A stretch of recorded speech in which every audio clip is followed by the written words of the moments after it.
Bonjour à toutes et à tous, il est un tout petit peu en avance, il va être tout pile 11 heures. Merci de nous rejoindre pour ce webinaire très estival.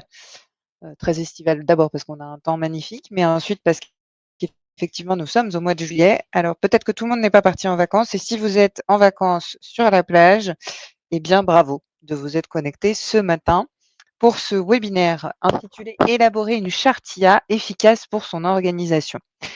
L'idée, c'est évidemment que vous puissiez me poser toutes les questions que vous souhaitez. Donc n'hésitez pas dans la partie, commentaires à poser les questions qui vous intéressent. J'ai prévu un petit temps. En réalité, là, le webinaire devrait en lui-même durer 45 minutes, ce qui nous laisse pas mal de temps pour des questions-réponses, par la suite.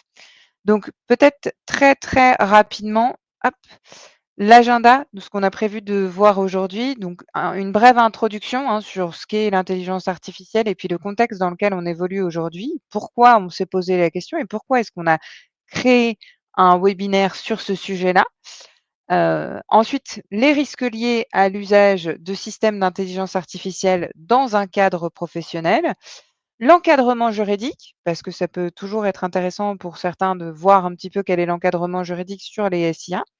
Et puis une vraie question, est-ce qu'on crée une charte ou une politique? Alors nous, on a intitulé, ce webinaire «Élaborer une charte IA efficace», mais en réalité, vous allez avoir effectivement au moins 2 documents à construire, la charte et la politique qui ont des objectifs qui sont bien entendu bien distincts et u une organisation et un contenu qui l'est également. Après, on verra un petit peu rapidement quelle organisation on peut mettre en place au service de cette charte pour s'assurer qu'elle soit, respectée par l'ensemble des collaborateurs et comprise à l'externe en fonction justement de vos enjeux et de vos objectifs. Donc voilà un petit peu le contenu de ce qu'on va balayer aujourd'hui. Peut-être très rapidement, avant, qu'on rentre dans le vif du sujet, je vais me présenter et puis vous présenter un peu le contexte. Alors dans le contexte, j'ai repris des chiffres qui sont, assez publics que vous allez trouver sur Forbes, que vous allez trouver également chez Numéum, que vous allez trouver, enfin je vous mettrai toutes les référence si vous le souhaitez. Dans ces chiffres clés, on va avoir le pourcentage déjà d'individus dans le monde qui ont désormais recours à des technologies d'intelligence artificielle de façon régulière. On est à 66. Donc 2 tiers des individus dans le monde, alors en réalité, c'est 2 tiers des individus qui ont évidemment accès à internet, qui, aujourd'hui ont recours à des technologies d'IA.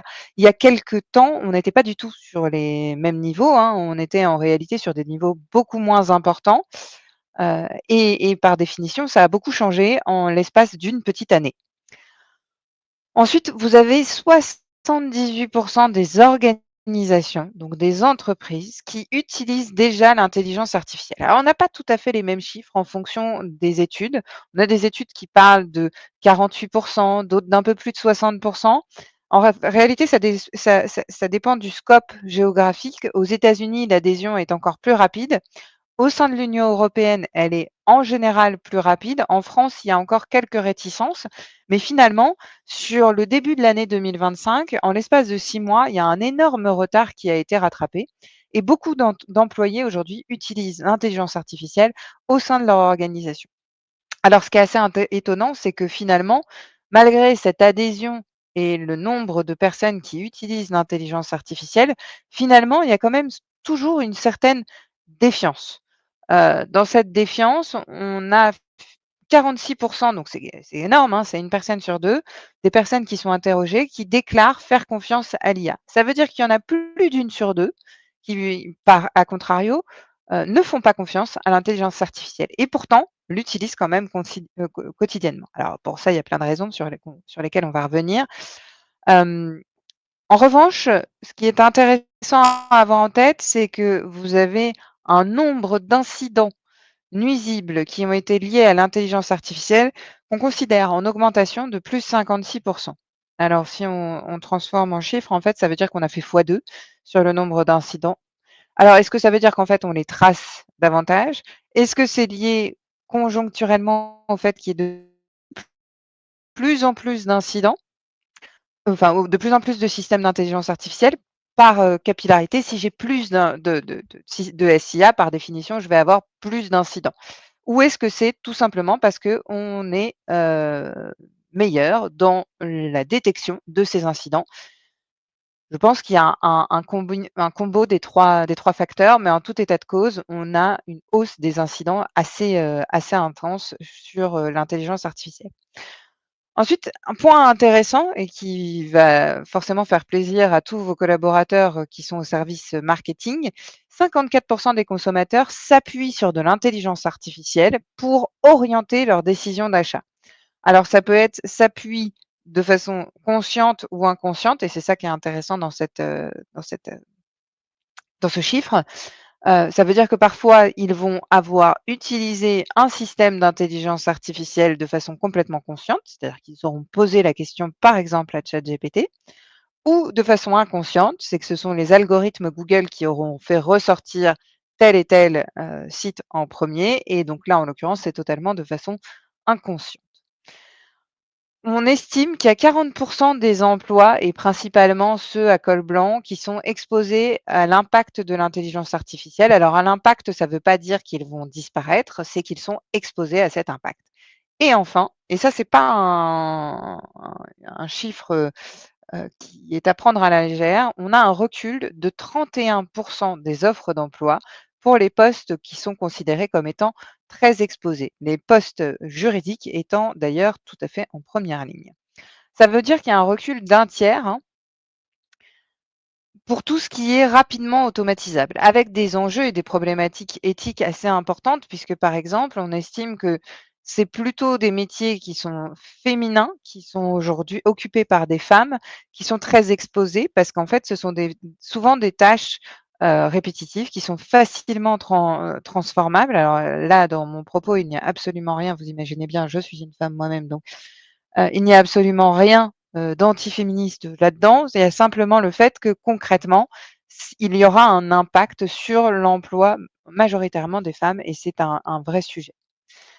Voilà, donc ça, c'est pour les quelques chiffres clés globaux qu'on peut donner, qui posent un contexte, hein, le contexte dans lequel vos collaborateurs vont utiliser des systèmes d'intelligence artificielle. Alors très rapidement pour me présenter, donc moi je suis Marine Broglie, je suis la fondatrice d'un cabinet qui s'appelle DPO Consulting, qui est un cabinet de conseil qui comprend une cinquantaine de collaborateurs en France et à l'international et qui propose de la conformité réglementaire applicable à la donnée d'une façon générale, dont DORA, NIS2 et puis plus récemment l'AI Act. Et quand je dis plus récemment, c'est depuis le mois d'août de l'année dernière. Alors, rentrons dans le vif du sujet sur quels sont les risques en entreprise liés à l'usage de l'intelligence artificielle. Et ça nécessite de se poser la question d'abord, par définition, de qu'est-ce que l'intelligence artificielle? Alors, je vous décale ici pour voir si vous avez des commentaires et des questions. Pour l'instant, je ne vois rien. Donc, si vous avez des questions ou des commentaires, surtout, n'hésitez pas à nouveau. Je serais ravie d'y répondre. Donc, la première question, c'est qu'est-ce que l'intelligence artificielle? Et quand on parle d'une charte IA, bah, en fait, qu'est-ce qu'on a envie de mettre dedans? En réalité, on ne peut pas définir l'intelligence artificielle sans définir ce qu'est finalement l'intelligence. L'intelligence, c'est une combinaison de 10 points qui sont pas tous transposables de façon artificielle. Dedans, vous avez des capacités dites cognitives, donc le fait de pouvoir juger, de percevoir, de penser, les résolutions de problèmes et la prise de décision. L'IA est très forte dans la résolution de problèmes, mais elle ne prend aucune décision. Et en tout cas, toujours pas avec des ambitions. L'apprentissage et l'adaptation, elle est très forte aussi pour apprendre, mais elle n'est pas très forte pour s'adapter. C'est-à-dire que le contenu de ce que vous allez lui fournir pour réaliser une tâche, elle n'est pas capable de le sortir, de l'extrapoler pour réaliser une autre tâche. Vous allez avoir la partie langage et communication. Alors là, elle est très, très forte. Maintenant, elle est beaucoup moins sur la créativité et la pensée divergente. L'intelligence émotionnelle, elle simule des intelligences émotionnelles, mais elle n'en réalise absolument pas. Il y a des compétences sociales, la prise de perspective et l'empathie ou le raisonnement moral et éthique. Elle en est totalement dénuée puisque l'intelligence artificielle, aujourd'hui, est telle que vous la connaissez le plus souvent dans les IA génératives, ça n'est que de la probabilité statistique. Donc en réalité, elle n'a absolument aucun raisonnement moral ni éthique. On peut finalement la faire, s'orienter un petit peu dans ce qui nous arrange. L'histoire de l'intelligence artificielle, elle est longue, mais vous voyez qu'elle s'accélère sur les 5 dernières années. En réalité, ça fait maintenant 70 ans que le mot existe, hein, et c'est intéressant de l'avoir en tête. On a les premiers réseaux de neurones convolutifs dans les années 80 et puis les premières fois où on s'est dit: «Ah là là, tiens, il y a des intelligences artificielles qui sont, incarnées», avec des outils comme, Watson d'IBM ou Deep Blue. Alors on est très loin de l'IA générative et des réseaux de neurones convolutifs dans, Deep Blue, hein, pas du tout. On est sur, des arbres de décision, donc c'est pas du tout le même système. Mais en tout cas, tout ça pour vous dire que c'est finalement sur les 5 dernières années qu'on a une accélération monumentale et donc une adhésion parce que finalement on rend cette technologie accessible notamment à tous les collaborateurs. Voilà. Donc pour, la définition, on a une définition qui est d'apparence simple, hein, c'est toute technologie informatique qui permet de résoudre des problèmes complexes qu'on aurait cru réservés à l'intelligence humaine. Je vous l'ai dit, par exemple, là, tout ce qui va être, le raisonnement, tout ce qui va être l'apprentissage, bah, finalement, ça, on est capable de le faire. L'OCDE a eu une définition un petit peu différente d'un système basé sur de l'apprentissage automatique ou la logique qui peut générer des prédictions, recommandations ou décisions et c'est cette définition-là qui a servi de base à la définition qui a été retenue dans le cadre de l'AI Act, c'est-à-dire dans la réglementation applicable à l'intelligence artificielle. Cette définition, elle repose sur 7 points que sont, le fait d'être sur un système informatisé, premier point, qui doit pouvoir fonctionner à différents niveaux d'autonomie. Niveau 0 n'étant pas retenu, mais un faible niveau d'autonomie ou à très haut niveau d'autonomie.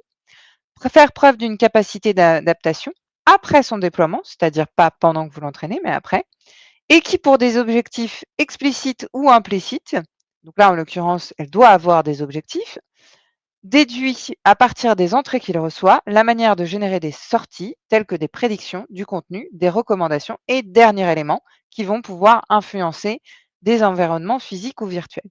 Cette définition, en réalité, elle est très, très large. Elle est tellement large, elle se veut agnostique d'un point de vue technologique. Elle est tellement large qu'en fait, ça va être le premier sujet de votre charte ou politique IA. C'est-à-dire, quels sont, selon vous, les systèmes d'intelligence artificielle? Parce que quand on lit la définition comme ça, finalement, n'importe quel petit algorithme, qui est intégré, donc n'importe quel algorithme de calcul, hein, qui serait intégré, va devenir un système d'intelligence artificielle.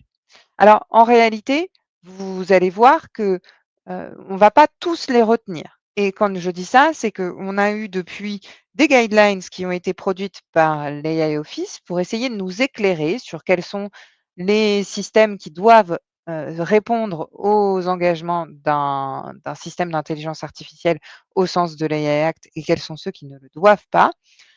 En tout état de cause, toutes les obligations qui vont être associées à l'évaluation de vos fournisseurs de systèmes d'intelligence artificielle, donc des éditeurs, tout ce qui va être lié à la supervision humaine que vous allez devoir mettre en place, tout ça, finalement, est induit uniquement si vous êtes dans un SIA. Et donc, je vais vous donner un exemple très simple, les outils d'OCR. Donc, ce qui va permettre de scanner un document, j'ai un document comme celui-ci, par exemple, un document tout simple. Un OCR qui va permettre de lire ce document-là et d'en déduire ce qui est écrit, c'est pas un OCR qui va être considéré comme de l'intelligence artificielle, comme des systèmes d'intelligence artificielle. Pourquoi? Parce que le nombre de paramètres qui va être utilisé, la capacité d'entraînement, le niveau d'autonomie, son adaptation est en réalité très, très limité parce qu'on est sur du dactylographié. Je prends le même système sur un outil qui permet de faire la même chose sur des de l'écriture manuscrite, ce sera forcément beaucoup, beaucoup, beaucoup plus compliqué et on sera sur un système d'intelligence artificielle puisque pour l'entraîner, il a fallu beaucoup plus de données. Il a un niveau d'autonomie et d'adaptation qui est beaucoup plus important puisque en fonction de l'écriture, bah, il va pouvoir on n'a pas pu lui faire lire les écritures de 6-7 milliards d'individus sur la planète. Donc, par définition, il va devoir s'adapter à d'autres écritures, à des morceaux où le mot pourrait être tronqué, à des nettetés d'images. Enfin, donc, dans ce cadre-là, il va avoir beaucoup à s'adapter. Et donc, par définition, celui-ci a un système d'intelligence artificielle. Vous avez 2 autres définitions sur lesquelles je passe très rapidement, parce que c'est pas l'objet de notre rendez-vous d'aujourd'hui, mais si ça vous intéresse, on pourra faire un webinaire sur ce sujet-là. N'hésitez pas à laisser des commentaires d'ailleurs sur la typologie de webinaire, que vous pourrez, qui pourraient vous intéresser. On a les modèles d'IA dits à usage général et ceux qui présentent un risque systémique. Ceux qu'on a sur les GPAI, en fait, on va être, entraîné sur un grand nombre de données et c'est plutôt ce que vous allez trouver avec des ChatGPT ou en tout cas des modèles d'IA génératifs puissants, et qui peuvent réaliser un nombre de tâches complètement disparates et distinctes. Et donc, en l'occurrence, c'est souvent ces outils-là qui seront utilisés par vos collaborateurs, mais pas que. Il y a des risques, évidemment, mais vous les entendez partout. Je les ai juste recatégorisés pour qu'on les ait bien en tête. Évidemment, il y a un premier risque qui est le risque juridique et réglementaire. C'est que je fais une utilisation qui n'est pas conforme et qui peut entraîner des sanctions administratives. Ça, c'est ce que vous allez retrouver principalement, dans un usage qui serait, bah, en fait, j'utilise un système d'intelligence artificielle qui va permettre de détecter pas de détecter, tiens, on va dire de, gérer des candidatures et de lire des CV, mais c'est un SIA haut risque, j'ai pas du tout fait les vérifications nécessaires, j'ai pas un contrat en bonne et due forme signé. Risque juridique et réglementaire, je peux avoir un certain nombre de sanctions. Ensuite, j'ai évidemment des risques en termes de sécurité et de cybersécurité. Le principal, c'est d'abord la fuite de données sensibles ou de données confidentielles. Et celui-ci, c'est celui qui va coûter le plus cher parce qu'en règle générale, 50%, alors c'est 46% le chiffre exact, des systèmes d'intelligence artificielle, c'est une étude d'Oxford, qui se cassent la figure ou qui sont, ensuite repoussés par les clients, ce sont des systèmes d'intelligence artificielle où des données personnelles sont ressorties. Donc là, on refait le lien avec toute la partie, privacy. On a une typologie d'attaque qui est complètement différente, qui sont des attaques dites adversariales. Donc c'est pas des attaques de type intrusion, c'est des attaques qui visent à induire en erreur le système d'intelligence artificielle. Là encore, on pourra faire un webinaire spécialement sur ce sujet-là si ça vous intéresse. On va avoir ensuite des risques financiers. Alors dans les risques financiers, bah, en réalité, c'est des pertes économiques qui vont être liées aux incidents générés par l'utilisation d'un SIA et c'est pas juste l'amende en elle-même qui pourrait être prononcée, ça peut être des dommages et intérêts ou je vais vous prendre l'exemple, le plus parlant, selon moi, c'est un exemple d'une compagnie américaine, pas américaine, canadienne, d'une compagnie d'aviation, donc heu, qui avait qui a mis en place un chatbot qui, bah, pour le coup, s'est mis à rembourser, qui n'entrait pas dans les conditions pour lesquelles ils auraient dû être, remboursés et donc là, bah, c'est de la perte d'argent, hein. Alors après, il y a aussi tous les dommages et intérêts pour des incidents qui pourraient être majeurs. Je vous donne un exemple, vous avez une application qui vous dit que votre grain de beauté n'est pas un grain de beauté, dangereux et puis en réalité, demain, finalement, il devient particulièrement dangereux et on s'aperçoit que vous avez un mélanome. Bon, bah, en fait, est-ce que vous pouvez aller rechercher la responsabilité de l'éditeur de cette plateforme et les dommages et intérêts? À minima, il y aura une négociation et donc ça va coûter beaucoup d'argent. Il y a aussi tous les surcoûts, opérationnels, hein, je ne parle pas des frais juridiques, mais des investigations qui sont supplémentaires, qui vont mobiliser du temps et de l'activité. Pourquoi je vous parle de tous ces risques? C'est parce que l'idée, c'est que vos collaborateurs puissent en prendre conscience assez rapidement. Enfin, on va avoir des risques éthiques et sociaux. Alors, dans les risques éthiques et sociaux, là, on parle plutôt de l'atteinte à l'éthique de l'entreprise. Vous avez des entreprises d'assurance qui vont dire, par exemple: «Moi, je ne veux pas utiliser l'âge comme critère dans mes tarifications dans mes systèmes de tarification pour des assurances». Et ben, en fait, c'est un choix qui a été fait.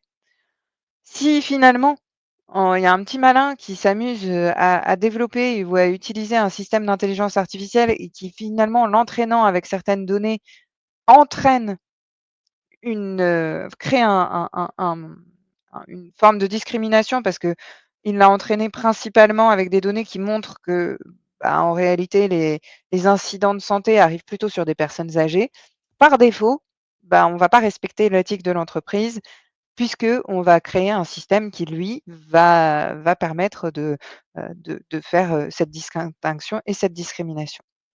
Alors, ensuite, vous allez avoir des risques réputationnels. Je ne sais même pas si je dois en parler, vous les imaginez bien, hein, l'atteinte à l'image de marque. Par exemple, une personne à la communication qui s'est dit: «Bah, tiens, je vais utiliser ChatGPT pour faire un post LinkedIn». Super, sympa, mais ça n'a pas été revu ni vérifié. En fait, il dit une énorme bêtise, un cabinet de conseil comme DPO Consulting. La première page, il y a une énorme bêtise d'un point de vue, juridique ou d'un point de vue conseil. On donne un contresens ou une fake news qu'on a relayée. Catastrophe, parce qu'en fait, il a juste utilisé ChatGPT pour générer son post. Et donc du coup, c'est de la perte de confiance des clients, des partenaires et des investisseurs. Donc c'est pas neutre, ça peut avoir, quand même des impacts qui sont importants. Évidemment, les risques opérationnels parce que concrètement, si j'utilise une IA de façon, non supervisée, bah, finalement, je vais prendre des décisions commerciales ou opérationnelles qui peuvent être biaisées parce que je suis sur un modèle qui est pas vérifié, qui est pas validé et concrètement, si l'outil que j'ai utilisé, il est pas adapté avec les systèmes internes, je peux même créer des problématiques beaucoup plus graves. Donc ces risques sont vraiment à prendre en compte et nécessitent par défaut le fait de créer une charte ou une politique IA. Je vais revenir sur la distinction, entre les 2. Je ne vais pas, on n'aura pas le temps aujourd'hui malheureusement de revenir sur comment est entraîné un système d'intelligence artificielle et comment il fonctionne, ce qui permet de bien en comprendre les risques. Les principaux, ils sont liés à les biais et la discrimination. Soit parce que je vais avoir des manques de représentativité, soit parce que je vais avoir des hypothèses complètement approximatives ou je vais pas retenir les bons critères. Heu donc par exemple, je vais des cas réels qui n'ont pas été pris en compte dans les données d'entraînement et c'est ça qu'on va appeler le manque de représentativité. Donc par exemple, sur de la reconnaissance faciale, les personnes de certaines origines ethniques, je les ai pas pris en compte. Ils étaient en nombre insuffisant et donc finalement, je vais être en capacité de reconnaître, des personnes, de plutôt, de européens, enfin caucasiens et je ne vais être pas du tout en capacité de reconnaître, des personnes qui seraient de couleur noire, par exemple et donc je vais avoir ici un manque de représentativité. On va aussi avoir toutes les problématiques d'hypothèses approximatives. Donc là, c'est je vais utiliser dans mes algorithmes, des hypothèses dont certaines, je vais me dire: «Bah, en fait, elles sont un peu, heu, elles sont un petit peu trop générales, trop vagues». Donc par exemple, quels sont les critères que je vais retenir pour dire qu'un prof est suffisamment bon ou pas par rapport aux notes qu'il met? Et donc en fait, je vais avoir, est-ce que, je vais considérer par exemple que les notes des collaborateurs, les notes des élèves permettent de dire si un prof est bon ou pas. Bah, en fait, c'est très approximatif parce qu'il peut mettre des bonnes notes à tout le monde, alors qu'en réalité, c'était juste, qu'il a envie d'être très gentil à tout le monde, ça fait pas de lui un super bon prof. Il y a plein d'autres éléments à prendre en compte. Donc c'est une hypothèse qui est trop approximative. Et puis sinon, je vais avoir des critères qui sont mauvais en termes de métriques. C'est, bah, j'ai un seuil, qui correspond à un taux d'erreur plus important parce que le concepteur du système a considéré qu'en fait, ce taux d'erreur était plus important. Et puis enfin, et ça, c'est peut-être ce qui va vous concerner le plus en termes de système d'intelligence artificielle au sein d'une entreprise, c'est les erreurs qui sont liées à l'utilisation. Et là, on peut être à la fois sur des problématiques qui sont liées finalement à l'utilisation, à la mauvaise qualité des données ou des défauts qui sont liés au matériel ou au capteur. Alors là, c'est un petit peu ça va être tout ce qu'on va avoir comme, comme scanner, par exemple. Mais sur la mauvaise qualité des données, c'est ce que vous allez choisir pour entraîner vos modèles qui aura évidemment un gros impact. Voilà, donc ça, c'était vraiment pour les risques qui étaient liés aux biais et aux discriminations. Si on passe très rapidement sur l'encadrement juridique. Alors aujourd'hui, on a pléthore de réglementations et on a surtout pléthore, et on ne les voit pas très bien à cause de ma petite tête, heu, Pléthore de textes. On a évidemment la loi pour une république numérique qui avait commencé à parler des sujets d'intelligence artificielle. Le règlement général sur la protection des données qui, lui, vise les prises de décision automatisées. Donc, il ne vise pas tout à fait les systèmes d'intelligence artificielle, mais en fait, il vise un cas d'usage spécifique. Ensuite, on a l'AI Act qui, lui, va, pour le coup, viser une technologie, puisqu'en fait, c'est une réglementation qui s'applique sur des systèmes. Donc, peu importe après le cas d'usage que vous en faites, même si ça va avoir un impact. Ensuite, on va avoir des réglementations comme, enfin des référentiels, on va dire, comme NIST, la réglementation NIST. Vous allez avoir les ISO, l'ISO 42001 bien entendu, l'ISO 27001, l'ISO 14001 pour la partie, impact environnemental et donc vous avez pléthore de textes applicables. Ensuite sur les organismes en charge, je suis un peu embêtée pour vous répondre aujourd'hui parce que concrètement, en termes d'organismes, on parle de l'Arcom, on parle, un petit peu on a parlé un peu de l'Arcep, on a parlé de la CNIL. Finalement, là, ça s'orienterait vers la Direction générale des entreprises, la DDPP pour ce qui serait lié aux consommateurs et puis des prérogatives sectorielles pour chaque secteur. La CPR pour l'assurance, par exemple, voilà. Donc en fonction, on va pas du tout avoir, les mêmes retours. Ensuite, il y a, l'AI Act qui est celui sur lequel je vais avoir le plus d'informations. Cette réglementation, sans rentrer dans les détails, et on pourra faire un webinaire pour essayer de le décortiquer, mais un seul webinaire ne suffirait pas. Il propose une approche par les risques. Cette approche par les risques permet de classer finalement les SIA en 5 catégories, 4 catégories par les risques intrinsèques et puis une catégorie un peu à part qui sont les fameux GPAI, donc ces modèles type LLM qui sont à usage un petit peu générique. Le règlement en lui-même, sur les 4 approches par les risques, on a le risque minimal, c'est tous les SIA, tous les autres SIA. Le risque en matière de transparence, principalement des chatbots, la génération de contenu artificiel, spécifiquement pour un domaine. L'exigence, ceux sur lesquels on estime qu'il va y avoir un haut risque, où là, on va mettre en place des exigences renforcées. Ça va être, par exemple, tout ce qu'on va avoir, sur les systèmes biométriques, les systèmes utilisés dans le recrutement ou pour des usages répressifs. Mais donc en fait, vous en avez beaucoup et surtout cette liste, elle peut être mise à jour de façon autonome par l'AI Office sans repasser par tout le processus réglementaire. Donc c'est assez elle risque de beaucoup bouger. Ce qui est acceptable à un instant T ne l'est pas forcément à l'instant T plus 1 et inversement.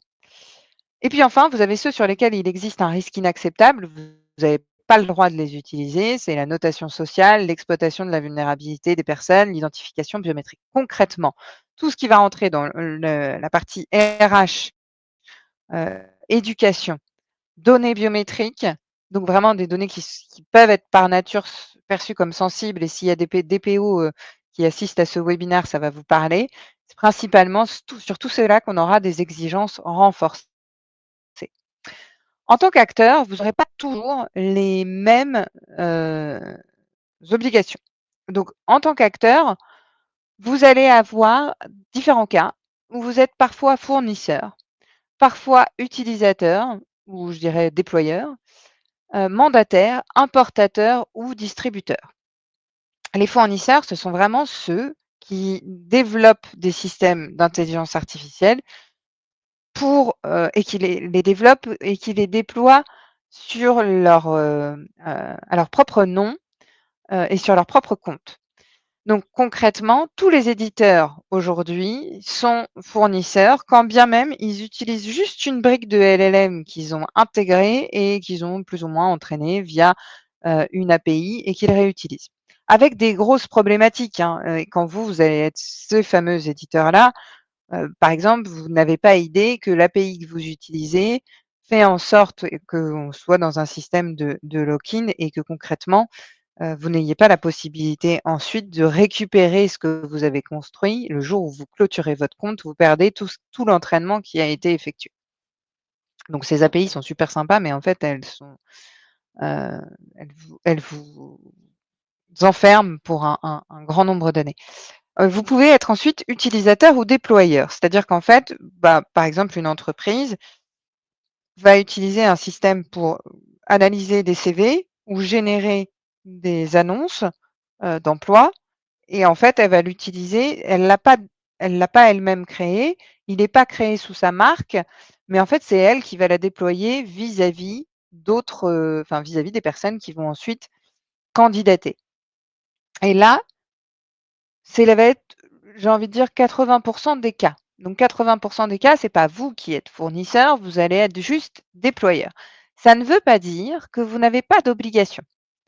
Ensuite, vous avez le rôle de mandataire et là, dans le rôle de mandataire, en fait, vous n'êtes qu'une boîte aux lettres, qu'un passe-plat. Ensuite, vous avez les importateurs et les distributeurs. Donc distributeur, c'est que vous allez distribuer sur un marché, le système d'intelligence artificielle. Mais quand vous êtes importateur, c'est vous le déployez sur le marché européen d'un fournisseur qui est situé en dehors de l'Union européenne. Alors que quand vous êtes distributeur, il est situé sur le territoire de l'Union européenne. Et vous voyez qu'il y a un certain nombre d'obligations et quand on est utilisateur, ça ne veut pas dire ou déployeur, ça ne veut pas dire qu'il n'y a pas d'obligations. Il y en a, pour les SIA à haut risque, pour les SIA à risque intermédiaire, mais pour ceux qui sont à risque minimal, là, on n'a que des codes de bonne pratique et finalement, vous serez sur un positionnement volontaire. Ensuite, quand vous serez importateur ou distributeur, bah, en réalité, pour les SIA haut risque, vous avez plein d'obligations, notamment de supervision, notamment de comment dirais-je? D'alerte, de l'AI Office, notamment de coordination et de fonctionnement avec le fournisseur et vous n'êtes pas juste que: «Ah bah tiens, je suis passe-plat, j'utilise un outil et puis basta». Et en fait, c'est ça qui est un peu différent avec le monde du logiciel tel qu'on connaissait jusqu'à maintenant. C'est-à-dire que jusqu'à maintenant, on se disait: «Bah, en fait, moi, je suis pas éditeur de logiciel». Un peu comme le site internet au démarrage où vous aviez les modérateurs et vous aviez une certaine responsabilité en qualité d'éditeur et puis, en fait, si vous n'étiez pas l'éditeur du site ou de la plateforme, votre responsabilité, elle était limitée. En l'occurrence, dans le cadre de l'AI Act, c'est pas du tout le même fonctionnement, on va le voir par la suite. Donc vous allez avoir un certain nombre d'obligations qu'il faut impérativement respecter. La problématique, elle est donc déjà quelles obligations vous vous imposez et la seconde problématique, elle est quelles obligations vous imposez à vos collaborateurs. Et c'est tout l'objet de la charte d'un côté et de la politique de l'autre côté. Alors, quand on a une réglementation qui est un petit peu mouvante, comme celle d'aujourd'hui, qui n'est pas totalement figée, premier point, et qui en plus est complexe et très théorique, on va vous dire: «Il faut mettre en place un management de la qualité» quand vous êtes fournisseur. OK, c'est bien gentil, ça veut dire quoi en fait? Concrètement, ça veut dire qu'il faut que je mette en place une gouvernance, des comités, mais quoi? À quel moment? Bah, vous allez vraiment avoir des questions à vous poser de ce point de vue-là quand vous êtes fournisseur. Quand vous êtes utilisateur, ça va être un petit peu différent. C'est quel comité je mets en place pour m'assurer que le SIA que j'utilise, bah, en fait, il dit pas que des bêtises? Quels sont les moments où je fais de la supervision humaine? Est-ce que je le fais au moment où je l'entraîne ou au moment où je l'utilise au quotidien? Comment se passent les différentes remontées? Tout ça, ce sont des questions qu'il va falloir évidemment vous poser. Heu, donc ensuite sur l'éthique, et ben, c'est un peu le sujet. C'est-à-dire que quand on n'a plus un corpus juridique suffisamment, heu, solide, on va se rapporter aux droits fondamentaux et finalement à ce qu'on appelle l'IA éthique. Alors cette petite image, elle est issue de Numéum qui avait travaillé à un moment sur un livre blanc, de charte éthique, de l'intelligence, artificielle avec des grandes ambitions, évidemment, que l'IA soit respectueuse, qu'elle soit équitable, qu'elle soit transparente, loyale, maîtrisée et sûre. Et en réalité, ces 6 grands principes permettent aujourd'hui de résumer ce que vous allez retrouver dans l'AI Act avec juste comme contrainte supplémentaire dans l'AI Act, la documentation, un peu dans le même genre que celle qu'on avait dans le cadre du RGPD. Donc là, vous allez retrouver des sujets comme la confidentialité des données, la prévention contre les risques de discrimination, la diversité des équipes de conception qui vont permettre effectivement de s'assurer qu'on ce soit, équitable. Et là, on est vraiment sur la, la conception, d'un système d'intelligence artificielle. Donc comment les conclusions d'un système d'intelligence artificielle peuvent s'expliquer? Comment elles sont auditables? Parce que typiquement, quand vous êtes, déployeur ou utilisateur d'un SIA, c'est vous qui allez faire le front avec l'utilisateur final, qui peut être un candidat, qui peut être un salarié, qui peut être un client, qui peut être un prospect. Et donc il va vous falloir, lui, expliquer, comment sont traitées ces données et pourquoi en faire et de quelle manière. Voilà. Maîtriser, c'est évidemment le contrôle, humain, donc elle doit fonctionner. Il y a différents stades de contrôle humain, on le reverra un petit peu plus en détail tout à l'heure. Et puis la robustesse et la résilience, c'est-à-dire si je vais changer un ou 2 paramètres, elle va pas changer complètement de fonctionnement, et elle va toujours me donner des résultats que je peux prévoir. Et je peux pas utiliser de système d'intelligence artificielle où les résultats seraient complètement imprévisibles, parce que ça voudrait dire que je serais jamais dans la capacité de l'expliquer. Évidemment, un usage encadré et mesuré des données personnelles. Alors, vous allez me dire que tout ça, on peut en retrouver dans le cadre de l'AI Act, mais c'est la transposition finalement technique et organisationnelle des fameux droits fondamentaux. Dans le cadre de l'AI Act, pour les SIA à haut risque, les fournisseurs doivent construire des études d'impact et pas uniquement sur la protection des données personnelles, mais sur tous les droits fondamentaux. Il y en a 57, donc c'est long, c'est fastidieux par définition. Et il va falloir anticiper tous les risques. Et ça va dans les 2 sens. C'est-à-dire que quand je dis ça, c'est le fournisseur va devoir anticiper les risques, mais en réalité, il ne peut pas le faire tout seul parce que c'est pas lui qui est nécessairement au quotidien dans l'usage. Dans l'usage et le cas d'usage, en réalité, ce sont surtout les déployeurs qui seront dans cette situation-là. Donc beaucoup, beaucoup de choses à mettre en place et ça nous amène à la question de qu'est-ce que je fais? Est-ce que je fais, une charte ou est-ce que je fais, une politique? Alors attendez, c'est pas tout à fait mes slides. Oui, si, voilà. Et ben, alors pour savoir ce que je fais, il faut déjà avoir en tête que quand est-ce que je suis responsable? Quand je suis responsable, ben, en fait, vous allez avoir plusieurs acteurs qui sont impliqués. Le développeur, celui qui conçoit et entraîne l'algorithme, va être d'un côté. Et puis vous allez avoir l'entreprise utilisatrice, je vous l'ai dit, qui va exploiter le système d'intelligence artificielle. D'ailleurs, on ne parle pas d'IA, hein, mais de système d'intelligence artificielle. Et donc la question de la responsabilité, elle va dépendre un peu du niveau de contrôle et du modification de chaque acteur. Donc plus vous allez avoir de contrôle sur un système d'intelligence artificielle, plus vous allez avoir, de modifications par rapport à un LLM initial, plus votre responsabilité pourra être engagée. En réalité, il y a 2 typologies de responsabilités qu'il faut avoir en tête. Le développeur, il va être responsable de tous les défauts qui sont liés à la conception et à la transparence du système, à son explicabilité, au fait qu'il y ait, des biais intrinsèques, des erreurs intrinsèques. Tout ça, c'est la responsabilité du développeur, du fournisseur, donc on va appeler le fournisseur dans le cadre de l'AI Act. En revanche, l'entreprise utilisatrice, elle, elle doit s'assurer d'un usage conforme et supervisé. Et donc, ça veut dire que c'est votre responsabilité de vous assurer que cette entreprise, en tant qu'entreprise utilisatrice, bah, vos collaborateurs fassent un usage conforme et supervisé. Et en fait, il y a un corollaire à tout ça qui est déjà en place depuis le mois de février 2025.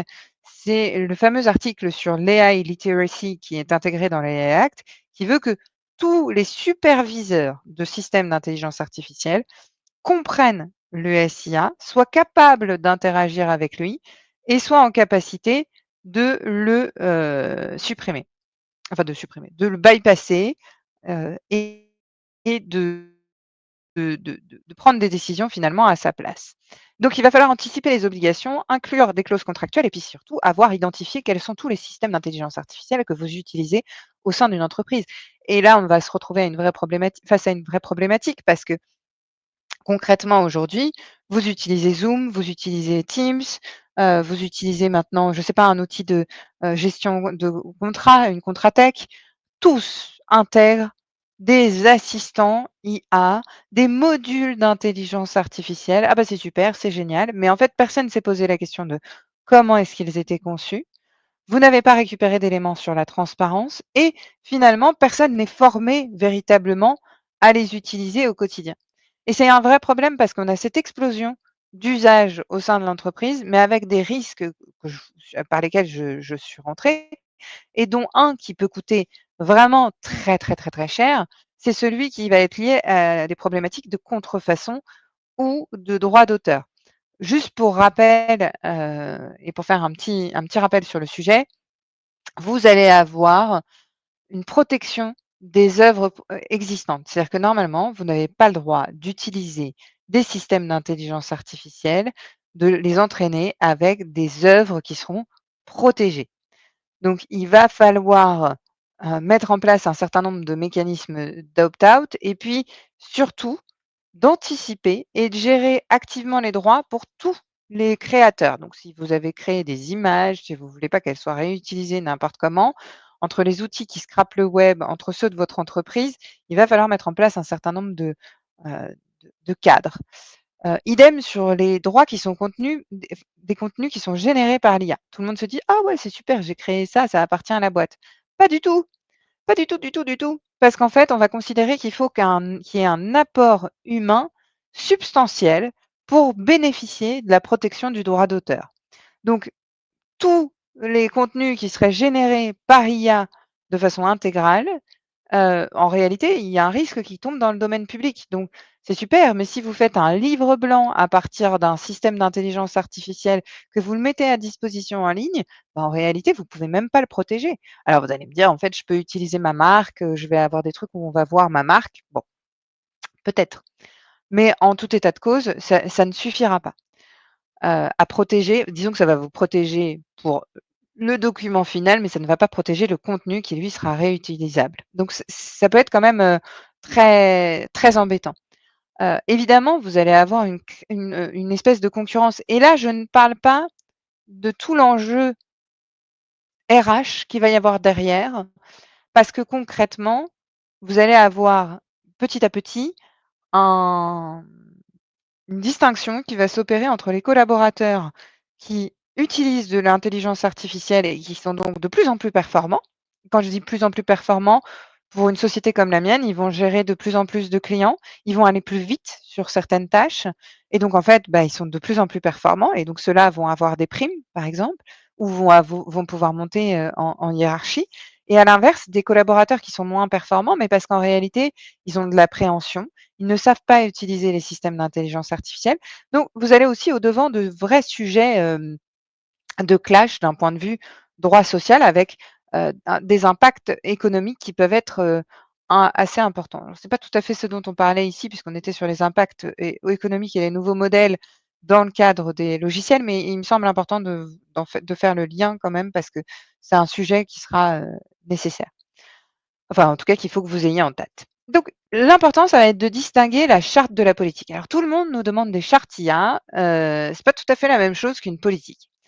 Je vous ai mis là les grandes différences. Une charte IA, c'est un document qui est censé être une déclaration engageante, stratégique et dont l'objectif, c'est vraiment d'exprimer les valeurs et l'engagement de l'entreprise.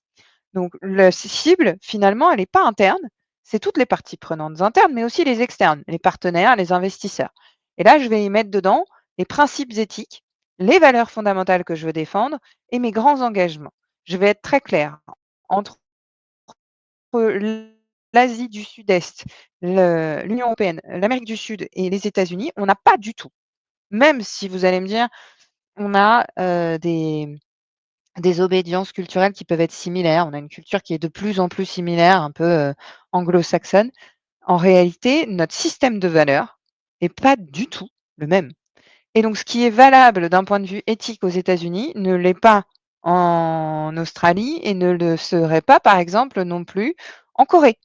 Donc concrètement, les grands engagements en termes de transparence, de responsabilité, de non-discrimination, vous pouvez les avoir, mais finalement, je vais vous donner un exemple que je donne beaucoup ces derniers temps, mais que je trouve intéressant, d'une entreprise qui était éditrice d'une solution de signalements de violences faites aux femmes. L'algorithme a détecté qu'un des participants, d'un des utilisateurs n'était pas une femme, mais un homme, en tout cas une femme ayant subi une transition. Et en réalité, la société a considéré que cette discrimination était tout à fait acceptable. Parce qu'en fait, elle considère que pour utiliser sa plateforme, il faut être vraiment une femme, que les femmes sont dans une situation un peu différente. Et donc, ce qui va être acceptable pour une entreprise d'un point de vue éthique ne l'est pas forcément pour une autre entreprise. Et ne l'est pas non plus dans un autre système judiciaire, mais d'ailleurs dans un autre système culturel d'une façon plus large. Donc, elle est généralement non contraignante, sauf si elle est intégrée évidemment à des contrats, vous pouvez le faire. Et c'est plutôt un guide dans la prise de décision. Elle est stable dans le temps, elle va pas bouger.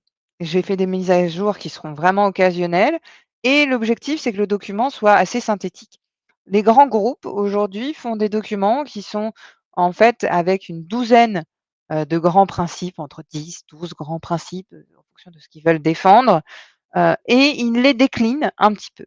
Donc j'ai envie de vous dire que ça, c'est le pourquoi, si on prenait, c'est le pourquoi je vais mettre en place un certain nombre de choses dans mon entreprise et ça, cette charte, c'est un document qui est à construire et qui se construit aussi, avec des étapes un petit peu différentes de la politique.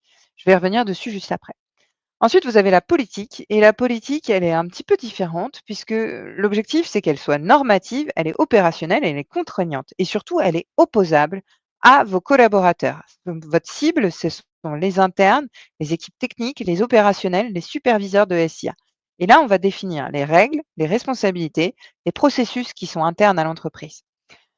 Vous allez avoir aussi un certain nombre de contenus. Donc, tout dedans, vous allez retrouver les directives précises, des processus, des liens vers des process, la gestion des risques, quels sont les engagements en matière de conformité réglementaire, et elle est contraignante. Souvent, on va l'adjoindre au règlement intérieur.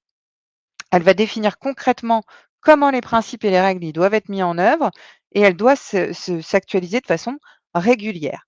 Alors, pour une charte, finalement, on va d'abord identifier mes grandes valeurs et mes principes éthiques fondamentaux, engager les parties prenantes et puis définir mes lignes directrices. C'est à ce moment-là que souvent on va créer un comité éthique parce que c'est lui qui va revoir les grandes tendances. On va se dire à ce moment-là, concrètement, est-ce qu'on est OK, pour virer Véronique de la compta parce qu'en fait, on a réussi à automatiser le processus? Est-ce que c'est jusque-là qu'on veut aller? Ou est-ce qu'on veut accompagner les collaborateurs? Il y a vraiment un positionnement stratégique de l'entreprise dans la charte, qui est beaucoup plus stratégique que la politique. Dans la politique, d'ailleurs, du coup, j'ai mis charte, mais c'est pas charte ici, c'est politique, je vous prie de m'excuser. On va être sur quelque chose de beaucoup plus contraignant. Donc en fait, on va déterminer d'abord un périmètre précis. Qu'est-ce qu'on va considérer comme des cas d'usage IA? Quels sont les types d'usages qui sont visés? Quelle est notre définition d'un système d'intelligence artificielle? Et on rattrache les wagons avec mon introduction. On va faire un audit interne pour essayer de regarder, en fait, aujourd'hui, quels sont les processus qui sont mis en place quand on fait des développements ou au contraire quand on utilise des systèmes, quand on achète, donc les process achats. Qu'est-ce qui est mis en place et qu'est-ce qui doit être modifié? Quelle gouvernance je mets en place et du coup, quelles sont les obligations qui y sont, associées? Et puis on va faire des ateliers de travail sur les différentes thématiques pour justement se dire, concrètement, est-ce que, maintenant on veut que tous les achats de systèmes d'intelligence artificielle passent par est-ce que c'est le DPO? Est-ce que c'est quelqu'un d'autre? Tout ça doit être intégré. Et ensuite, on va le rédiger. Et là, on doit avoir une validation formelle niveau COMEX indéniablement pour qu'elle soit vraiment opposable à tous les collaborateurs. Et puis ensuite, on va la déployer opérationnellement. Et alors là, quand je dis déployer opérationnellement, si je reprends ma charte, c'est le pourquoi. Pourquoi je vais ensuite encadrer mes systèmes d'intelligence artificielle. Ensuite, j'ai le quoi concrètement. Dans le quoi, en fait, c'est la politique IA, c'est ma politique IA dans laquelle je vais dire, en fait, concrètement, Il y a des passages obligatoires, il va y avoir désormais des comités, il y a des responsabilités. Qui est-ce qui est responsable de suivre les supervisions? Qui est-ce qui est responsable de déployer? Tout ça, est dans ma politique et ensuite je vais avoir le comment, le quand, le qui. Tout ça va être intégré finalement dans des procédures et des process spécifiques qui vont venir en déclinaison de ma politique générale IA. Donc souvent, ce qu'on fait dans les entreprises, là, ça va dépendre de la taille. Si vous êtes un grand groupe, on va passer par toute cette phase assez complexe. Si vous êtes une entreprise un peu plus petite, il y a une gouvernance IA qui est forcément moins complexe à réfléchir parce que vous êtes surtout sur de l'achat. Mais sur de l'achat, bah, il y a quand même aussi des questions à vous poser. C'est est-ce qu'il vaut mieux acheter ça? Et comment sur quels critères on évalue nos différents fournisseurs? Alors, on espère hein, qu'il y aura, il y a les critères de certification, mais il y a assez peu d'entreprises qui soient certifiées parce que l'ISO 42001, elle est quand même très, très complexe à mettre en œuvre et surtout, ça coûte très cher. Donc il y a assez peu d'entreprises qui peuvent aller jusque-là.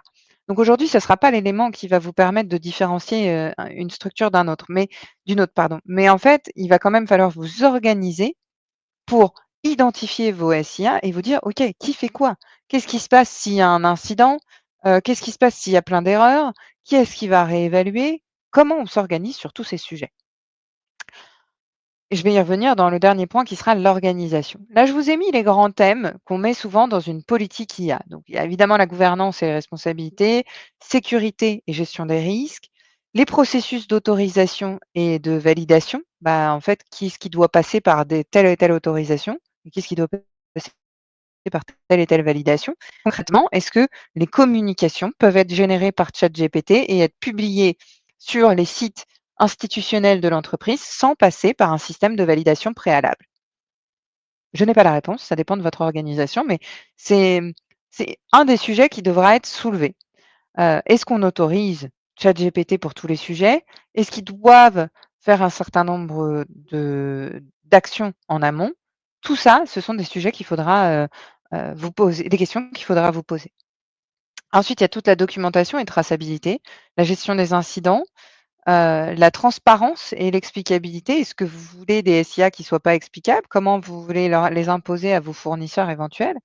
L'éthique et la non-discrimination et puis ce que vous allez mettre en termes d'audit, contrôle et de mise à jour et d'évaluation, continue. Donc ça, c'est ce qu'on va mettre dans les grands thèmes. Ensuite, évidemment, il va vous falloir une organisation au service de cette charte. Dans cette organisation, il y a 3 points clés et c'est les 3 points clés sur lesquels je m'arrêterai là avant d'en terminer. Le premier, c'est une gouvernance qui soit mutualisée. D'abord, je dois avoir un niveau stratégique. Un niveau stratégique qui voit est-ce que à cet endroit-là, il faut que je mette un SIA ou pas? Et quel est l'impact sur mes collaborateurs, sur mes clients? Ensuite, j'ai un niveau tactique. C'est l'endroit où je vais valider la conformité juridique. Donc, je mets en place mes gouvernances, mon organisation et surtout, je valide que le SIA en tout cas, ne présente pas de risque particulier. Et puis enfin, j'ai un niveau opérationnel. Et là, dans les entreprises qui seront principalement déployeurs, bah, c'est de la supervision de systèmes d'intelligence artificielle. Et sinon, ça va être dans le cadre des développements, avec une vision totalement pluridisciplinaire. Le deuxième axe, c'est la supervision humaine. Là, vous avez 3 types de supervision, ce qu'on appelle les HITL, HOTL ou TEL. Donc en fait, ce sont les supervisions in the loop, on the loop ou out of the loop. Soit l'humain valide, mais l'IA propose, soit elle prend des décisions, mais l'humain surveille et peut intervenir, soit l'IA agit seule et l'humain ne peut surveille qu'à posteriori. Donc, on les appelle les IA assistifs, semi-autonomes ou carrément totalement autonomes. C'est vous, dans l'utilisation de vos SIA, qui allez déterminer ce point. Je vous donne un exemple. Vous avez un outil d'aide à, je reprends mon fil rouge, hein, d'aide à la classification des CV et des candidatures. Bah, vous pouvez choisir de dire, bah, en fait, l'humain, il va toujours valider. L'humain, il va valider, mais uniquement quand l'IA aura pris une décision négative. Et dans ces cas-là, il va surveiller et puis il va outrepasser la décision pour les décisions négatives, par exemple. Ou il est complètement en dehors et c'est juste, sur un poste, on va avoir fait la sélection et puis en fait, je sais pas, au bout de 2-3 mois, on va se dire, concrètement, sur les X derniers mois, est-ce que l'IA, elle a fait quelque chose de bien ou pas bien? C'est donc votre deuxième axe. Reste le troisième axe qui est, la formation des équipes. Formation des équipes, il va falloir les former sur que ce soit une charte ou que ce soit votre politique, il faudra les former sur les risques inhérents liés à l'IA, les pratiques qui sont interdites, les contraintes réglementaires, les évaluations fournisseurs et les limites du modèle pour ne pas qu'ils se sentent à pouvoir se reposer complètement dessus. On le sait, les systèmes d'intelligence artificielle aujourd'hui hallucinent encore. Ils peuvent prendre des décisions qui n'ont ni queue ni tête, sur lesquelles on est parfois en difficulté pour pouvoir expliquer et donc c'est un point qui est le plus important. Alors juste peut-être pour conclure et vous dire que, on est capable et on est en mesure de vous accompagner. On est en tout cas dans la possibilité de construire ces politiques, ces chartes. Alors c'est des accompagnements qui sont assez longs pour des entreprises, de grande taille, mais qui peuvent être très réduits, sur 1 à 2 journées couplées avec une formation au sein d'entreprises qui sont plus petites avec, pas mal de services qu'on est capable de vous proposer aussi en service additionnel, des marquages CE et des déclarations de conformité, des évaluations éthiques, de vous aider à notifier les incidents ou à répondre à des plaintes ou à encadrer votre, SIA. Donc ça, c'est tout un tas de choses qu'on est capable de vous proposer, hem et il me reste surtout à vous dire que désormais, DPO Consulting va vous proposer 2 webinaires par mois et là, cette semaine, vous en avez un dès la semaine prochaine sur la charte info. Nous, on se retrouvera plutôt à la rentrée sur la partie intelligence artificielle où j'aurai le plaisir de rentrer dans plein d'autres sujets. Donc n'hésitez pas à nous laisser en commentaire les thèmes sur lesquels il vous semble que ce serait intéressant de rentrer un peu plus en détail. Comment on fait une évaluation environnementale? Comment on choisit un fournisseur? Ça peut être tout un tas de sujets de ce type-là.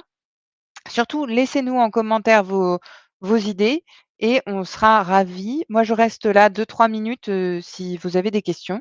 J'ai pas l'impression je ne vois pas de commentaires et de questions en ligne. J'ai pas l'impression que vous en ayez, mais si vous en avez, surtout, vous n'hésitez pas. Sinon, il ne me restera qu'à vous souhaiter, j'attends une petite minute. Je regarde s'il y a des commentaires, des questions. Soit j'ai été très, très claire, soit vous êtes très fatigués et c'est les vacances. On ne sait pas. Bon. Alors, dans ces cas-là, si tout était super clair, heu, vous pourrez laisser vos commentaires par la suite et on tentera d'y répondre à l'écrit. Il me reste à vous souhaiter une excellente, journée, de très belles vacances si vous avez la chance d'en prendre cet été et puis, à vous dire de vraiment vous connecter la semaine prochaine pour ce webinaire sur la charte info et puis sinon, de bien vous abonner à notre page pour recevoir les notifications des futurs webinaires sur tous ces sujets-là. Voilà, je vous souhaite une très belle journée et je vous dis à très, très bientôt.